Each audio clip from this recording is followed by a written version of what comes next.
Chapter 13 of Religion by Separation of Matter and Spirit. Arjuna.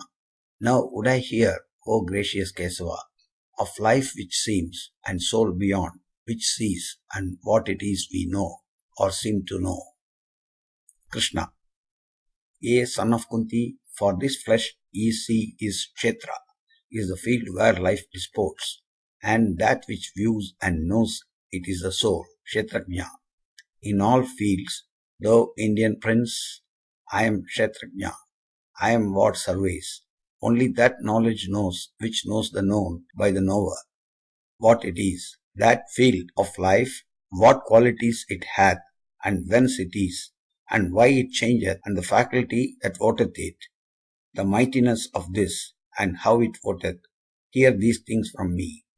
The elements, the conscious life, the mind, the unseen vital force, the 9 great gates of the body, or the 5 domains of sense, desire, dislike, pleasure and pain, and thought deep woven, and persistency of being, these all are wrought on matter by the soul. Humbleness, truthfulness, and harmlessness, patience and honor, reverence for the wise, purity, constancy, control of self, contempt of sense delights, self-sacrifice, perception of the certitude of ill, in birth, death, disease, suffering, and sin, detachment, lightly holding unto home, children and wife, and all that bindeth men, an ever tranquil heart in fortune's good and fortune's evil, with a will set firm to worship me only, ceasing not, loving all solitudes and shunning noise of foolish crowds, endeavors resolute to reach perception of the utmost soul, and grace to understand what gain it were, so to attain. This is true wisdom, prince, and what is otherwise is ignorance.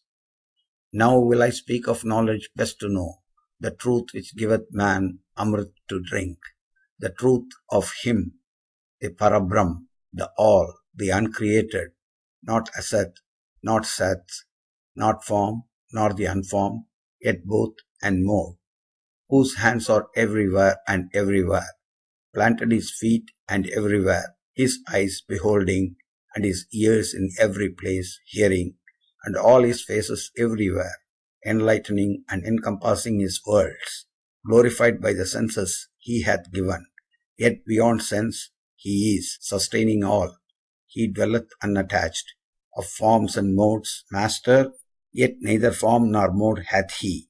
He is within all beings, and without, motionless, yet still moving, not discerned for subtlety of instant presence, close to all, to each, yet measurelessly far, not manifold, and yet subsisting still in all which lives, forever to be known as the sustainer, yet at the end of times he maketh all to end, and recreates. The light of lights he is, in the heart of the dark, shining eternally. Wisdom he is, and wisdom's way, and guide of all the wise, planted in every heart. So have I told of life's stuff, and the moulding, and the lore to comprehend. Whoso, adoring me, perceiveth this, shall surely come to me. Know thou that nature and the spirit both have no beginning. Know that qualities and changes of them are by nature wrought.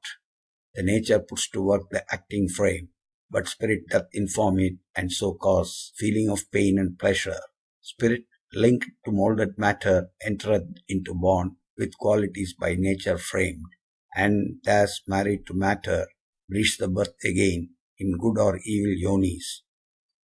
Yet is this in its bodily prison, spirit pure, spirit supreme, surveying, governing, guarding, possessing, Lord and Master, still Purusha, ultimate, one soul with me. Whoso thus knows himself and knows his soul, Purusha, working through the qualities with nature's modes, the light hath come for him.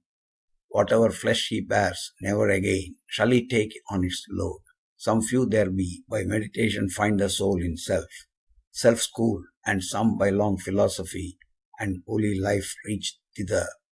Some by words, some never so attaining, hear of light from other lips and cease, and cleave to it, worshipping, yea, and those to teaching true overpass death. Wherever Indian prince life is, of moving things, or things unmoved, plant or still seed, know what is there hath grown, by bond of matter and spirit. No, he sees indeed, who sees in all alike, the living, lordly soul, the soul supreme, imperishable amid the perishing.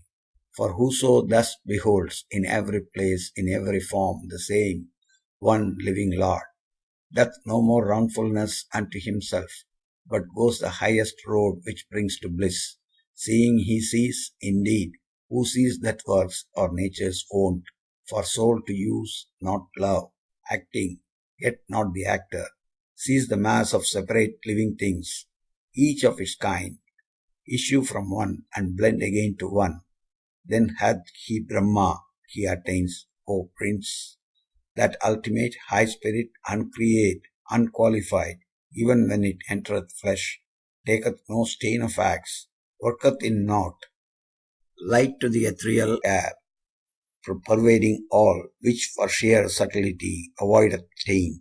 The subtle soul sits everywhere unstained, like to the light of all piercing sun, which is not changed by aught it shines upon. The soul's light shineth pure in every place, and they who by such eye of wisdom see how matter and what deals with it divide, and how the spirit and the flesh have strife, these wise ones go the way which leads to life. Here endeth chapter 13 of the Bhagavad Gita, entitled Kshetra Jnana Vibhaga Yoga, or the Book of Religion by Separation of Matter and Spirit.